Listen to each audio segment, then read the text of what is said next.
So welcome to SSS institute of education. हम आप सभी आगंतुकों का, साथ ही साथ बच्चों का और अपने अभिभावकों का हार्दिक स्वागत अभिनंदन वंदन करता हूं अपने एसएसएस इंस्टीट्यूट ऑफ एजुकेशन के यूट्यूब प्लेटफॉर्म पर। जैसा कि हमारा संस्था कंटिन्यूअस आप सब अभिभावकों के लिए, आप सभी बच्चों के लिए इस रूरल एरिया में एक नई मुहिम चला रहा है और विगत 4 वर्षों से हमने बहुत ही बेहतर परफॉर्मेंस किया हमारी संस्था ने, हमारी टीम ने। उसी क्रम में एक छात्र से हम आपको मुलाकात करा रहे हैं जिनका नाम शिवांश सिंह है, जो कि अपने बोर्ड एग्जाम में बहुत ही बेहतर रैंक हासिल किए हैं। तो इनको हमारे संस्था की तरफ से और हमारे तरफ से बहुत ही हृदय प्रिय शुभकामनाएं, और ये ऐसे ही बेहतर करते रहें। तो चलिए सबसे पहले मैं शिवांश जी से मुलाकात कराता हूँ। फर्स्ट ऑफ ऑल शिवांश जी, आप कैसे हैं? सर मैं ठीक हूँ। और आपका परफॉर्मेंस तो बहुत ही अच्छा रहा है, हमारी संस्था के लिए बहुत ही अच्छा था। और हमारी संस्था ने इसमें क्या योगदान दिया और आपके क्या स्ट्रेटेजी, आपकी जर्नी कहाँ से स्टार्ट होती है, आप हमें ये बताएं। सबसे पहले मैं थैंकफुल होऊंगा अपने पेरेंट्स को, फिर टीचर्स को और अपने कोचिंग को, जहाँ से मुझे ये अपने बोर्ड में इतना अच्छा स्कोर करने को मिला। मैं सबसे पहले अपने कोचिंग को धन्यवाद देना चाहूँगा, जहाँ मुझे इतने अच्छे टीचर मिले जो मुझे हमेशा मोटिवेट करते थे, बोर्ड के प्रति गाइड करते थे कि आपको कैसे पढ़ना है। Yes sir. तो शिवांश जी, आपकी जर्नी कब से स्टार्ट हुई और आप इस संस्था से कब से जुड़े कि आपके इस बोर्ड के एग्जाम में जो आपने रिजल्ट ऑब्टेन किया है, उसमें इस संस्था में जब आप अपनी जर्नी स्टार्ट किए तो वहाँ पर कब से स्टार्ट किए थे और कैसे स्टार्ट किए थे? सर मैं एसएस इंस्टीट्यूट ऑफ एजुकेशन को क्लास 8 से ही जाना था, पर मुझे उतना गाइडेंस न होने के कारण मैं समझ नहीं पाया और मैं एक एग्ज़ाम में अच्छे से मार्क भी नहीं गिन पाया। फिर मैं क्लास 9th में मुझे पता चला आपके कोचिंग बारे में, उसके बाद मैंने ज्वाइन किया।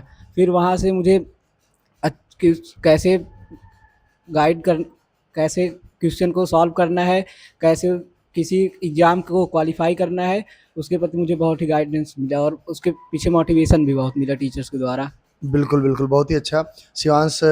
और आप बी हम्बल, डोंट वरी। आपने बहुत अच्छा गेन किया है और आप जैसे रिजल्ट ऑब्टेन किए हो वैसे ही अपनी परफॉर्मेंस को भी बेस्ट करते रहो। हमारी तरफ से बहुत सारी शुभकामनाएं हैं। Now I would like to call mister Manish sir, our faculty and top best faculty of our team. Firstly, congratulations for your best result in CBSE examination. Thank you sir.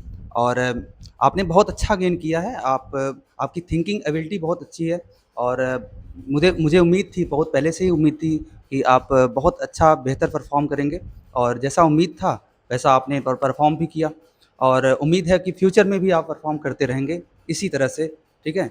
और अभी के लिए आपकी स्ट्रेटजी क्या रही?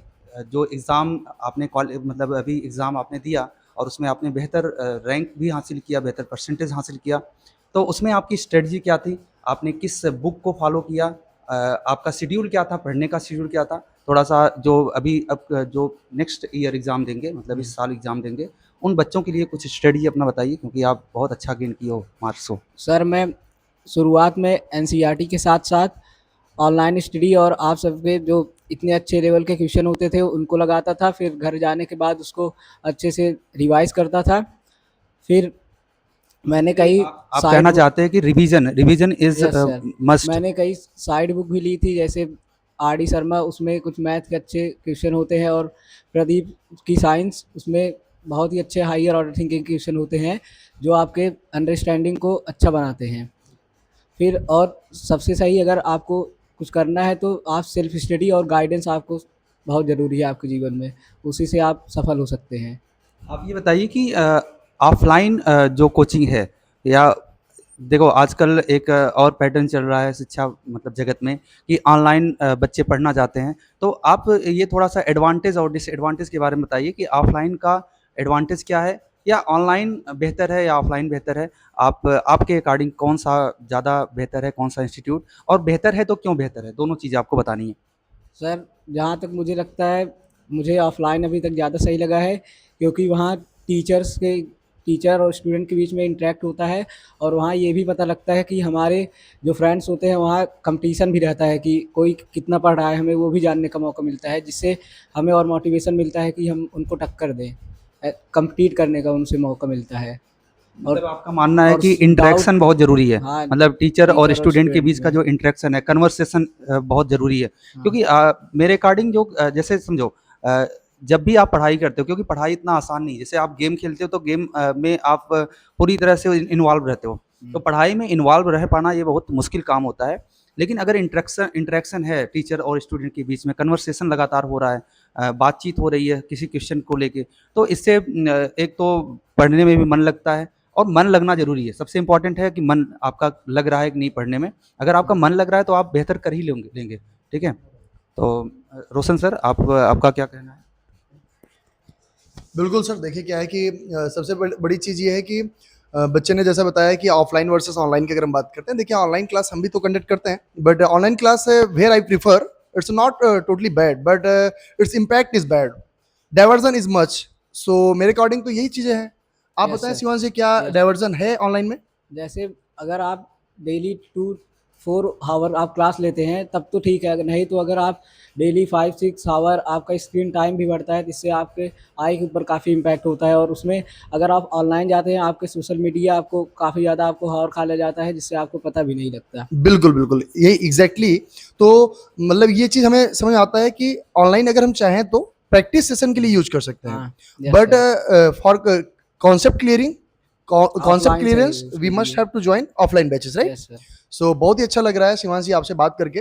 बहरहाल आप हमारे यहाँ ऑफलाइन विगत 2-3 वर्षों से कंटिन्यू लगे हुए हैं और आगे भी लगे रहेंगे, मुझे पूरी उम्मीद है। यस और सर। आप ऐसे ही बेहतर परफॉर्मेंस करते रहें। आप काफ़ी कॉम्पिटिशन का भी एग्ज़ाम देते रहते हैं और जिसमें अच्छा परफॉर्मेंस किए हैं, और उसका भी मैं आपसे ज़रूर आऊँगा मुलाकात करने। और यस उसमें सर। मैं ज़रूर पूछना चाहूँगा कि कोचिंग ने आपको क्या सजेस्ट किया?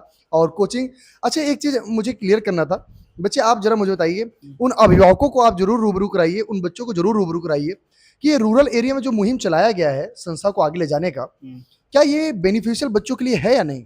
यस सर, बहुत बेनिफिशियल है। अच्छा, अच्छा। इससे बच्चों को सीखने को बहुत मिलेगा, उनको कॉन्सेप्ट क्लियरिटी पे ज़्यादा फ़ोकस किया जाएगा। तो एकेडमी की अगर बात करते हैं और अपने कोचिंग इंस्टीट्यूट की बात करते हैं, तो एकेडमी वर्सेस अगर कोचिंग इंस्टीट्यूट की बात करते हैं, तो किसका ज़्यादा श्रेय रहा है?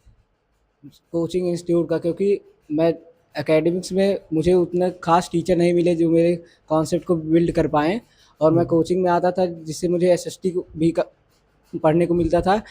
कई बहुत अच्छे तरीके से एसएसटी भी पढ़ाया जाता था हमारे यहाँ। बिल्कुल, बिल्कुल। नहीं, नहीं, बहुत अच्छा लग रहा है और मैथ बहुत साइंस अच्छा के आपने, साथ-साथ एसएसटी भी काफ़ी अच्छे पढ़ाए बिल्कुल, जाते बिल्कुल, बहुत ही अच्छा।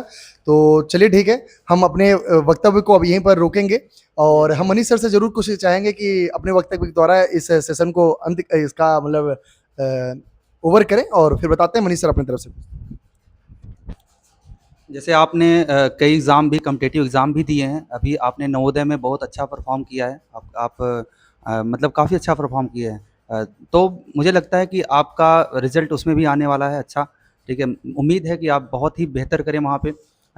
आगे सीएचएस का भी एग्ज़ाम होगा और नेक्स्ट आपका गोल क्या है? आप क्या चाहते हैं कि फ्यूचर में किस तरफ जाना चाहते हो? मतलब आईआईटी, जेईई या अदर थिंग्स के, मतलब आईआईटी जेईई तो है ही, आप मैथ्स से पढ़ना चाहते हो तो यस आपका सर। गोल तो आईआईटी जेईई होना ही है।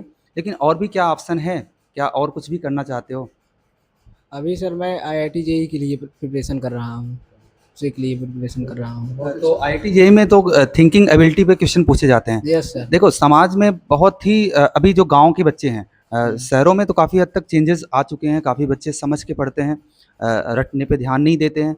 लेकिन गाँव के बच्चे अब भी एक डाइवर्जन रहते हैं कि किसी तरह से स्कूल में जो एग्ज़ाम होते हैं, रेगुलरली बेस पे एग्ज़ाम होते हैं और उस एग्ज़ाम में किसी तरह से अच्छे नंबर पा जाएँ और पेरेंट्स को दिखा दें कि हम अच्छे हैं। लेकिन उसके लिए वो क्या करते हैं, वो रटते हैं, लगातार हुँ। रटते हैं। और लेकिन रटना जो है, जो रटने वाले बच्चे हैं, क्योंकि सीबीएसई का पैटर्न ऐसा है कि जो वर्ड को, मतलब वर्ड पे क्वेश्चन पूछता है, काफ़ी अच्छे से सेंटेंस को इस तरह बनाता है कि समझ पाना बहुत मतलब काफ़ी मुश्किल होता है। तो ऐसे जो क्वेश्चन से डील करने के लिए, ऐसे क्वेश्चंस को डील करने के लिए क्या आपकी स्ट्रेटजी होनी चाहिए? क्या थिंकिंग एबिलिटी ज़्यादा बेहतर है या रटना बेहतर है? अभी नहीं, के जो प्रेज़ेंट में जो सिचुएशन है, जो प्रेज़ेंट में पैटर्न है सीबीएसई का, उसके लिए? अब की बार सीबीएसई का पैटर्न बहुत ही अलग था। यहाँ पे अगर जो बच्चा कोई सब्जेक्ट में रट गया होगा, वो स्कोर नहीं कर पाया होगा। क्वेश्चन का लेवल भी काफ़ी अच्छा था, जो आपको सोचने के ऊपर मजबूर कर रहा था कि आपको कैसे समझना है क्वेश्चन को। क्वेश्चन में पूछा कॉन्सेप्ट से ही जाता था, पर पूछने का तरीका बहुत अलग होता था। अगर क्वेश्चन को आप रट जाएंगे तो आप स्कोर नहीं कर सकते। तो आपको अच्छे से कॉन्सेप्ट क्लियर होना चाहिए आपका। उम्मीद है कि आप फ्यूचर में भी बहुत बेहतर करेंगे और अपने गांव का, अपने समाज का, अपने ज़िले का, मतलब देश का भी नाम रोशन करेंगे आप, ठीक है? Thank you sir. और आपका जो फ्यूचर है ये काफ़ी ब्राइट है। और रोशन सर, आप क्या कहना चाहते हैं? तो हम तो बहुत कुछ नहीं कहना चाहते हैं, बहुत सारी बधाइयाँ देना चाहते हैं बच्चों को अपनी तरफ से और अपनी टीम की तरफ से।